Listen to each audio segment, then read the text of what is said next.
Good morning and welcome back to Miniature Monday here on Gaming with ADHD, where today we're going to continue our look at the Battletech mech packs from Catalyst Game Labs. In this case, we're going to be looking at the Northwind Highlanders Command Lance, recently released, and taking the approach where instead of giving us all brand new mechs, they're taking some existing models that they already have, doing some reposes, so changing up some of, say, the variants or the weapon systems that are available, and then also including one brand new mech. So what we're going to do is we're going to go ahead and we're going to look at the original piece of art for the mech when it appeared. We're also going to look at the ilClan, or the most recent version of the art that we have today.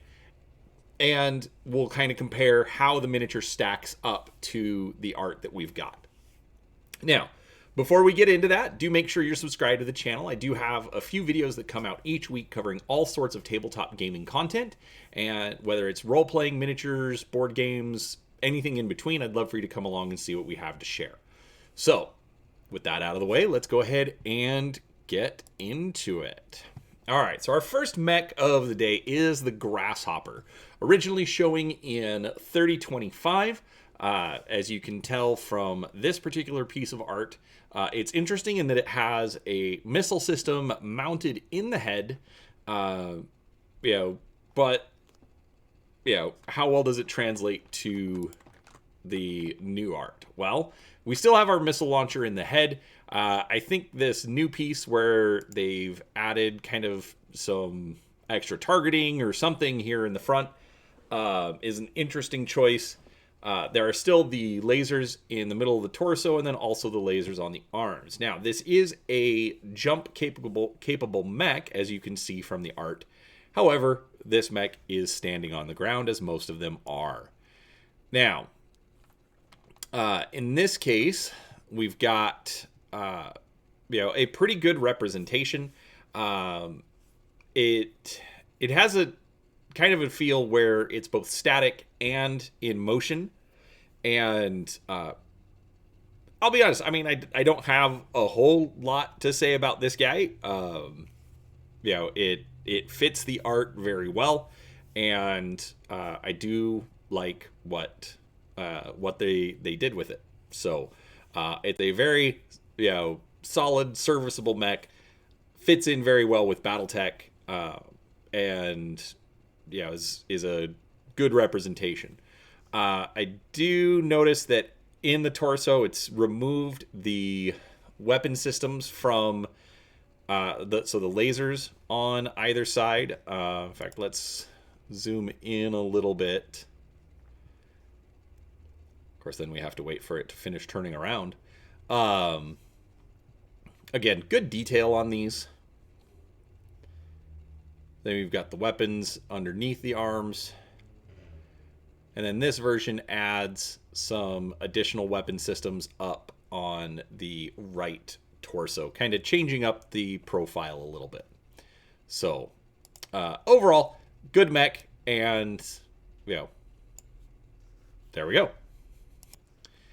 Next up, we have the Warhammer. Now, the Warhammer is absolutely one of the iconic mechs from Battletech, being featured on the box art from the very early days until it was removed and replaced by the Atlas due to the unseen issue. So the version that we see here is much more closer to the Macross or Robotech version of the mech as it was originally released. And it's gone through quite a few changes because of the whole unseen issue. But we have this version for ilClan today. It's pretty solid. It's got the SRM-6 on the shoulder, the sensor pod on the other shoulder, and then a variety of weapons in the torsos, filling it out with the PPCs on the arm. Now, I recently did a review of the mech as part of the Alpha Strike box set. So this one, you can see the very main difference in the arms, and these look much, we'll call it, much more proportional to the original, or to the Alpha Strike version. This is very close to the actual original art, although it is moving, bit more dynamic. Looks like it's running, but like looks like it's a Battletech run as opposed to like Gundam or Macross itself. But let's get a little closer here. But then they've also replaced the missile and the sensor pods on the shoulders with what looks like SRM2s, and then changed up the torso loadout a little bit as well.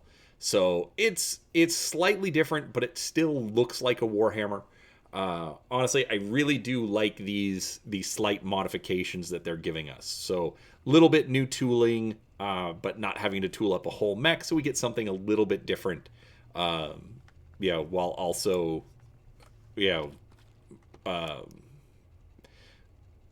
not having to wait too long for new designs to come out. Third up, we've got the Highlander. Now, the Highlander originally made its appearance in the 2750 Technical Readout. That was sort of in between Technical Readout 3025 and Technical Readout 3050, where we introduced the clans.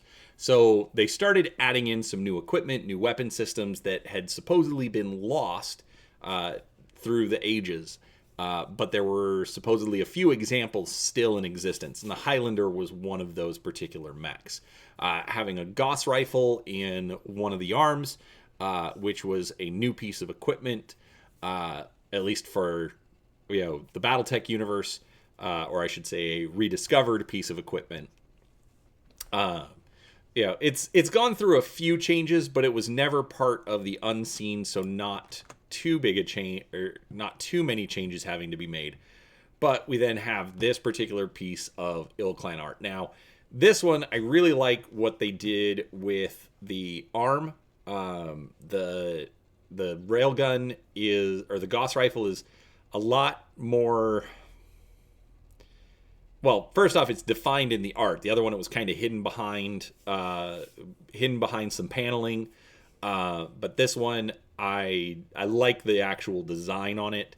We've got some lasers in the chest, an LRM system on the other side, but then you also have its distinctive, kind of square Cyclops-like head.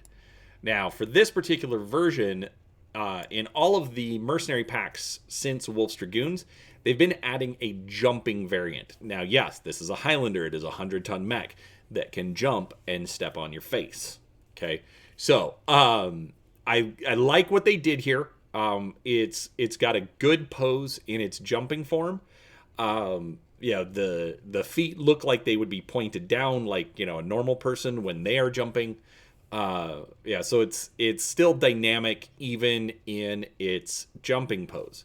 Now, as you are probably aware, this is an optional thing that you can do. You do not have to have it in its jump mode. So let's take a look at it without the jump exhaust. So this is the non-jumping version of the mech. Because of the way that the feet are pointed, they opted to include another piece to put on the base, which is a destroyed urban mech. Basically, it's walking across this urban mech. Sort of like the art that we've got from ilClan.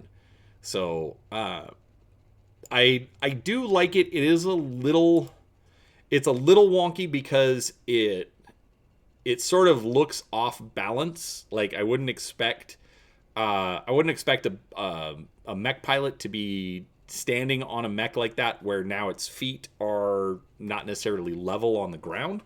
So it's kind of a weird design choice, but I understand why they did it. I'll be honest, I actually prefer this over what they did with the Thunderbolt, where it looks like it's an Olympic level sprinter. So I do like it. I do like that they give you the option. One thing to keep in mind, that it is removable. So they want to be able to give you the choice. Do you want to make it jumping? Do you want to make it on the ground? Or do you want to be able to swap it out during the game? This one, I think, is one of the better ones for that. because it's the base of the feet and then the back where the jumping or the urban mech are going to connect. So you're not going to risk a lot of damage to your paint job, but do keep in mind that moving it around like that, you are going to risk ruining the paint job if you're not going to keep them as gray plastic. So it's, I get what they were going for with the jumping options. I'm not 100% sure it's the greatest choice. It is fun to have options, though. I'm not going to complain about a company giving us options. But I will have to get paint on these in order to, truly say, and then also play with them for a while, truly say how big of an effect is that going to be. So just something to think about. All right, now for the final mech in this particular set, we have the Gunslinger, making its original appearance in Tech Readout 3055. It's, I don't know, it kind of reminds me of the guy from Big Hero 6. The Metabot, which I can't remember his name now. But that's sort of what this piece of art reminds me of. It's not bad, but it definitely, doesn't quite look right. Not bad, but not great. Now we get this version from 3055 Upgrade. Cleaning it up a little bit. Still kind of has the Metabot look to it. The shoulders are extremely bulky, and it sort of looks like a person in armor. Almost like it could be an elemental, but then when you look at the trees behind, obviously it's kind of implying that it's much larger than that. But then finally we get this version from the ilClan text. Now, it gets away from the Metabot look to it. The shoulders aren't as big or pronounced, but I do like how they kept the arms sort of that triangle shape that they had to them. So I like that. They still got the 4 energy weapons, which I believe are actually located in the torso and not the head, especially since there's only 1 critical slot in the head. But I don't know. I'm mixed on the placement of these, but obviously for the original design, it's kind of what we have if we're going to be, kind of reinventing the art. But otherwise, it's a slimmer, much more attractive version of the original art. Now, as far as the miniature, I think they captured it, almost exactly. It's posed almost the same way, and looks straight out of the recognition guide. So overall, it's a solid design. Nice to again have new mechs being added to the mix, and there we go. So that is the Northwind Highlander Command Lance. Let me know down in the comments, what do you think? Did you purchase the set? Have you painted them up? Which one's your favorite? Etc., etc. All the YouTube stuff. Just, put it down in the comments. Let us know. We'd love to hear from you. But with that being said, if you enjoyed the video, do give it a like. Make sure you're subscribed. I do also have a couple of links to social media, Facebook and Twitter, if you prefer getting announcements when new videos come up. And because Battletech is one of my favorite games, while I don't cover it all the time, it does show up frequently on my channel. So, if you want more Battletech content, come back for that. But there is also a link to DriveThruRPG. If you like purchasing your gamebooks in PDF, it does give a little bit of a kickback to the site so that I can keep bringing you stuff for reviews. So, thank you so much for watching. I do appreciate your time, and we'll talk to you next time.